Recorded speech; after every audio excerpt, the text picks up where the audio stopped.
یزید پلید کے دور میں ایک سے بڑھ کر ایک ظلم و ستم اور ناانصافیوں کے ریکارڈ قائم کیے گئے، مگر 3 ایسے افسوسناک سانے ہوئے جن کو بھلانا اور تاریخ میں گم کر دینا یہ پاسبل نہیں ہے۔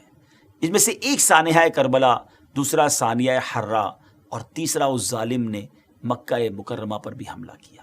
حرہ کے معنی کیا ہے؟ حرہ کہتے ہیں پتھریلی زمین کو، اور چونکہ مدینہ منورہ کے باہر ایک حصہ پتھریلا اور آتش فشاں کے پتھروں سے ڈھکا ہوا ہے، یہ واقعہ وہیں پیش آیا تھا، دشمن فوجوں نے وہیں اپنا پڑاؤ ڈالا تھا، اس وجہ سے اس کو حرہ کا علاقہ کہا جاتا ہے۔ کربلا کے خونی واقعے کے بعد چونکہ لوگ یزید کی خباثت اور بے دینی سے مزید آگاہ ہو گئے تھے، لہٰذا انہوں نے اس کے خلاف اٹھنے کا فیصلہ کیا۔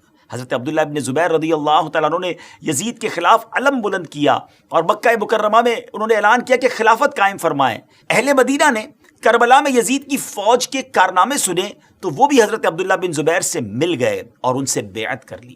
اس بات کی خبر مروان نے یزید کو بھجوائی اور یزید نے یہ خبر سن کر مسلم بن عقبہ کو 12,000 کا لشکر دے کر روانہ کیا اور اس سے کہا کہ پہلے انہیں 3 دن کی مہلت دینا اور اگر پھر بھی یہ بیعت نہ کرے تو پھر جنگ کرنا، اور جب غاصب ہو جاؤ، جب غالب ہو جاؤ تو پھر چند دن کے لیے لشکر کے لیے مباح کر دینا۔ یہ کتنی ظلم والی بات تھی۔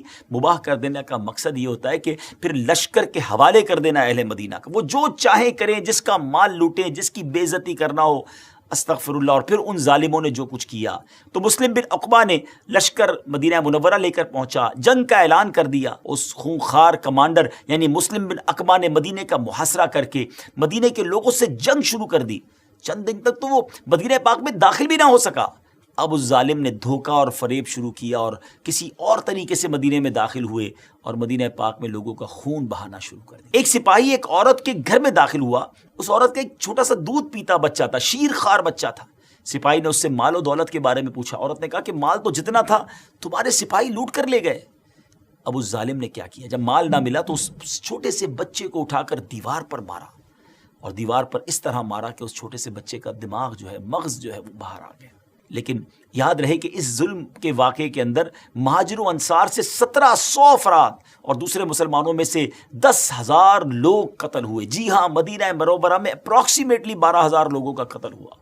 لشکر والوں نے مدینے کے لوگوں کے اس طرح سر کاٹے جیسے کسائی بھیڑ بکری کا سر کاٹتا ہے۔ مسلم بن عقبہ جب مدینہ پر مسلط ہو گیا تو اس نے مدینے کے لوگوں سے یزید کے غلام کی حیثیت سے بیعت لی تھی تاکہ ان کے بال اور ان کی اولاد یزید کے اختیار میں آ جائے، اور جس طرح وہ چاہے اس پہ تصرف کرے، اور اگر وہ منع کرتے تو ان کو قتل کر دیا جاتا۔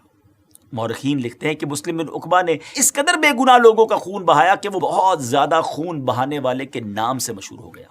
اور شاید یہ کہنا غلط نہ ہوگا کہ اس واقعے سے کسی کو بھی نجات نہ مل سکی، یا تو وہ قتل ہو گئے، انتقال کر گئے، یا ان کی توہین کی گئی۔ وہ مدینے کی بے حرمتی کر کے، مدینے کے علاقوں کو پامال کر کے پھر مدینے سے مکے کی طرف روانہ ہوتا ہے۔ مکہ مکرمہ میں حضرت عبداللہ ابن زبیر سے جنگ کی جائے، اس لیے وہ لوگ جاتے ہیں۔ ابھی یہ راستے میں تھا کہ مسلم بن عقبہ کا ٹائم پورا ہو گیا، اس کو موت نے پکڑ لیا۔ مسلم بن عقبہ کے مرنے کے بعد جب یزیدی فوج وہاں سے روانہ ہوئی تو وہ عورت، جس عورت کے بچے کے ساتھ اس ظالم نے ایسا کیا تھا، وہ اس کی قبر پر آئی اور اپنے غلاموں کے ساتھ جب قبر کھدوائی تو اس نے دیکھا کہ اس ظالم کی لاش کے ساتھ سانپ لپٹا ہوا ہے۔ ایسے لوگوں کا انجام پھر ایسا ہی ہوتا ہے۔